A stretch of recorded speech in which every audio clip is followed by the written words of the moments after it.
Mga kaparokya, bago natin ibahagi or bago ko ibahagi ang TV ratings ng dalawang noontime show sa bansa, ang It's Showtime at Eat Bulaga, na inilabas ng AGB Nutam Nielsen Philippines courtesy of Lionhear TV nitong nagdaang Martes, September 24, ay ibabahagi ko po muna sa inyo ang ad rates ng Eat Bulaga kahapon, September 28. Anyway mga kaparokya, pasensya na po, ngayon lang po tayo nakapaglabas ng ratings ng mga noontime program. Nakasama po kasi mga parokya ang ratings nito sa ibang programa. Meaning hindi po single ratings ng dalawang noontime show ang nirelease ng Lionhear TV. Anyway mga kaparokya, bago natin pag-usapan yan ay humihiling ako na pakisubscribe ang aking YouTube channel. Pakiclick ang bell icon para una kayong ma-notify sa mga bagong video na ilalabas ko. At pakidami nyo na din na i-follow ang aking Facebook page na Mega TV at ang aking TikTok account na Kaparokya TV. Maraming salamat!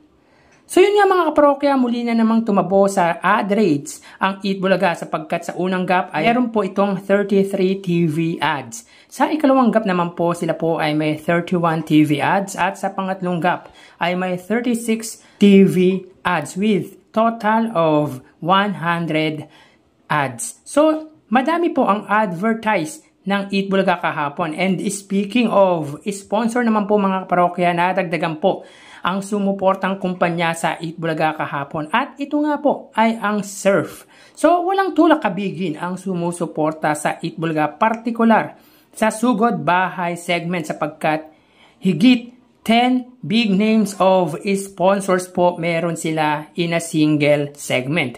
So congrats sa Eat Bulaga for having 100 TV ads and new sponsor. Samantala, yun nga mga parokya, whole week po tayong hindi nakapag-update ng TV ratings ng dalawang noontime show sa bansa. Yung huling ratings po natin ay nitong September 21, araw po yan ng Sabado, kung saan ito po yung grand finals ng Gimme 5 at masasabi natin na dominated ng Eat Bulaga ang online viewership that day. Even ang TV ratings kung saan ang It's Showtime ay may 7% at ang Eat Bulaga ay 4.7%. Bakit ko po sinabing denominate po ng Eat Bulaga ang TV ratings that time? Dahil sila lang po ang nakakuha or nakaabot sa average ratings na ibinibigay po natin na 4% sa Eat Bulaga at 8.4 naman po sa Eat Showtime. So dito po mga parokya, 2.3% na lang ang inilamang nito, kung saan napantayan nito ang 2.3% na pinakamalapit na inilamang ng Eat Showtime sa Eat Bulaga nitong August 24. Makikita sa screen mga kaparokya. Punta naman po tayo sa araw ng Martes, September 24. So dito makikita po natin na napasama ang ratings ng Eat Bulaga sa iba pang programa mula pre-noontime hanggang late afternoon. Anyway mga kaparokya, focus po tayo dito sa noontime ratings. Makikita po dito ang ratings ng dalawa na may circle na red, kung saan ang It's Showtime po ay may 6.1% at ang Eat Bulaga ay may 4.1%. Sayang hindi natin makikita or nakita ang ratings ng GMA at TV5 kung ilan na lang ang pagitan nila at kung ilan na lang ang ratings ng GMA, dahil huling pagitan nito ay 0.6%, kung saan ang GMA ay may 5% at ang TV5 ay may 4.4%. Mukhang ito ang isa sa dahilan kung bakit hindi single channel ratings ang inilabas nito. Not because of It's Showtime kundi ang GMA network. Let's try to figure it out mga kaparokya. Si All TV obviously ay 0 po yan. Si Kapamilya Channel, for sure kuha niyan ay average rates nito na 0.3%. Si A to Z ay 1% TV ratings pero ibigay po natin na 0.6%. Si GTV ay 1% TV ratings average at gawin po natin 0.8%. So again mga kaparokya, si All TV ay may 0%. Si Kapamilya Channel ay 0.3%. Si A to Z ay may 0.6% at si GTV ay 0.8%. So, kung titingnan po natin yung mga kaparokya, sila po ay nakakuha ng 1.9%. So less natin ang 1.9% sa 6.1% na nakuha ng It's Showtime. So meaning si GMA Network ay may 4.2% lang. Ano sa tingin nyo mga parokya? Comment nyo po kung ano ang pwedeng ratings ng It's Showtime that time kasi pwede pong mas mababa pa po sa 4.2%. So sa akin ang estimated ko dito ay 4.2% si GMA Network. Sila yun here TV kasi mga parokya, manipulating people's minds po yan. Talagang pinapakita lang po nila advantage ng It's Showtime sa Eat Bulaga, or not It's Showtime necessarily kundi yung mga programa ng GMA Network or ABS-CBN. Parang ganun yung pagkakaintindi ko. So dito mga parokya, breaking the record ang ginawa ng Eat Bulaga. Bakit kanyo?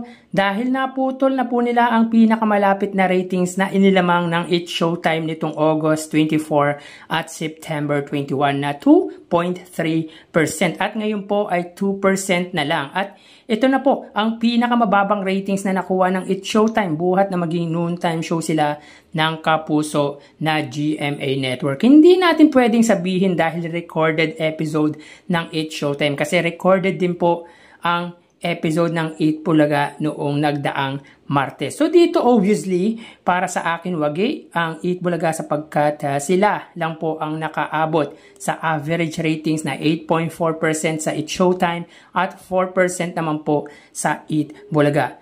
So sa nagsabi po na disagree po siya sa binigay kong TV ratings average, I respect your opinion po, sir. Iba po pananaw nyo at iba po ang pananaw ko hinggil dito. Sabi niya kasi technically ay walang binanggit na average ratings ang AGB or any TV network. Tama po kayo mga kaparokya. Hindi po nila babanggitin yan.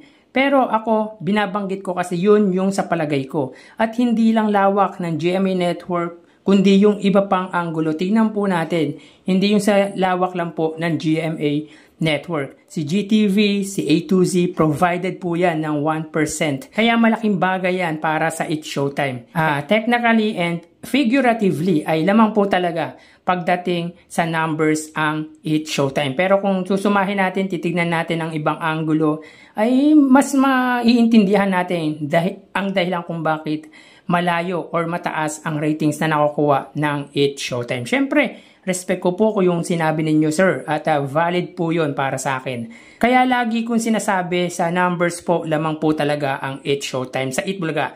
Pero kung sa average ratings ay depende po. Actually, kung ikaw may malawak na TV network, maraming free-to-air TV stations, may solid viewers coming from two highest viewers na TV network, supposedly more than 10% ang ratings dapat yan. Though iba ang ratings ng noontime sa prime time. Sa akin, kung ang Eat Bulaga kaya ang may advantage na ganyan. Ano sa palagay ninyo mga kaparokya? Anyways, ulitin ko lang po na ang pinakamalapit na inilamang ng It's Showtime sa Eat Bulaga ay 2% at ang pinakamababang nakuha ng It's Showtime buhat nang lumipat po sila sa GMA ay 6.1%. At dito nagwagi ang Eat Bulaga sapagkat nakuha po nila or naabot po nila ang TV ratings average nila na 4%. So hanggang dito na lang po mga parokya, mag-iingat po tayo. Thank you and God bless.